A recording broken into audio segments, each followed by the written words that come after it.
Welcome back to our segments of case studies. We have another one that we want to share with you today, and I'm so excited about this one.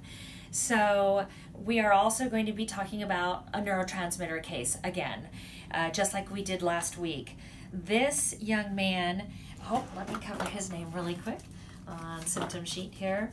This young man came to us back in September, and he's a pharmacist. So I always get very, very excited when I have people, other practitioners in the health field who come to us wanting a more natural approach to fixing whatever their problem is. So he's a pharmacist, 26 years old, also here in Austin, Texas. And when he came to us back in September, let me show you his symptom sheet. He was having a lot of fatigue, trouble falling asleep, mind racing, brain fog, anxiety, decreased memory recall, and he was having some back pain as well.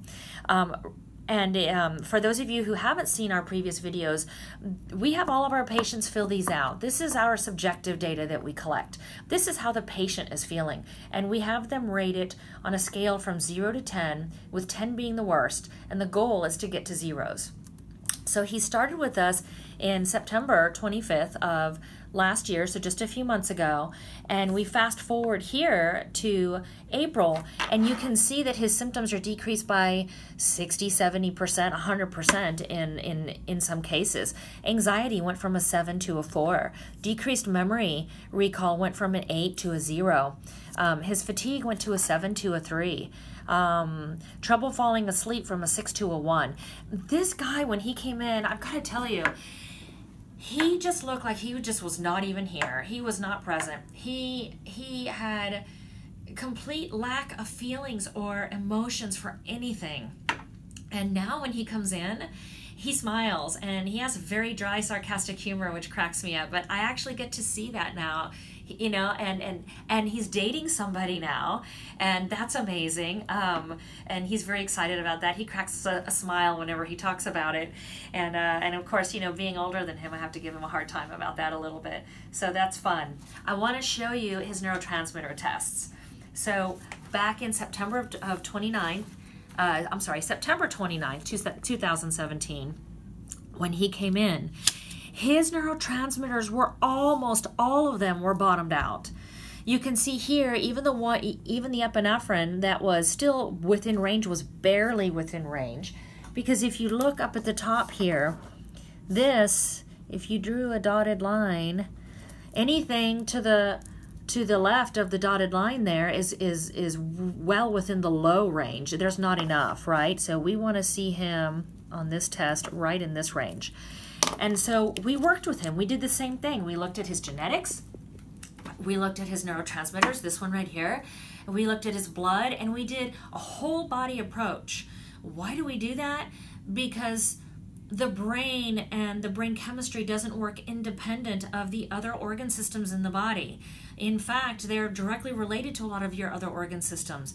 And your brain chemistry is also directly related to what nutrients that you can and can't absorb, how your gut is functioning, and so many more different factors that we have to take into consideration. And that's why we do the blood testing and the genetic testing as well. So let's take a look at the after. This is very exciting. Here we go. So a little bit different format on here, but I want to point out a few things to you, and I'll use my highlighter here so you can see. So serotonin, that was extremely, extremely low here.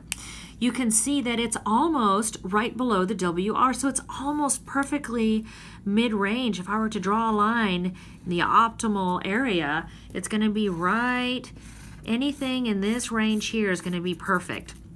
And so you can see that we were able to get his body to bring up his serotonin. His GABA, that was very low.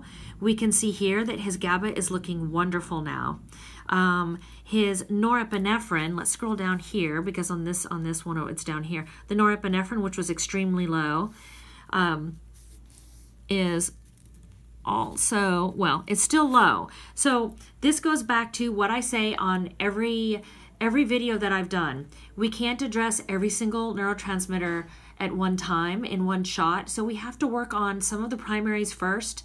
Once the body gets ramped up and the primaries have been taken care of, then we can go back in and we can tweak the protocols.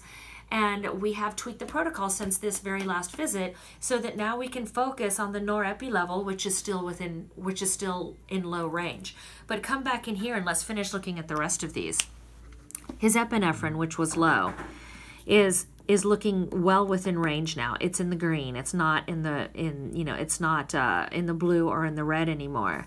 Let's come down here. Let's find another one. His glycine levels, which were too high.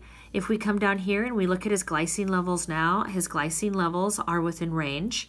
His histamine level, which was also too low, is now well within range. So you can see almost everything here is in the green now, where almost everything here was in the blue, or it was too low. All we're working on now is the norepi. He's feeling amazing, as you can see from his symptom sheet. So I just wanted to share another one of these amazing case studies with you.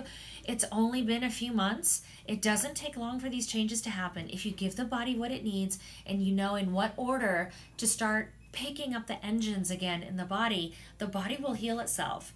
Don't forget to connect with us on our website. You can subscribe so that you can get all of our updates on what's going on.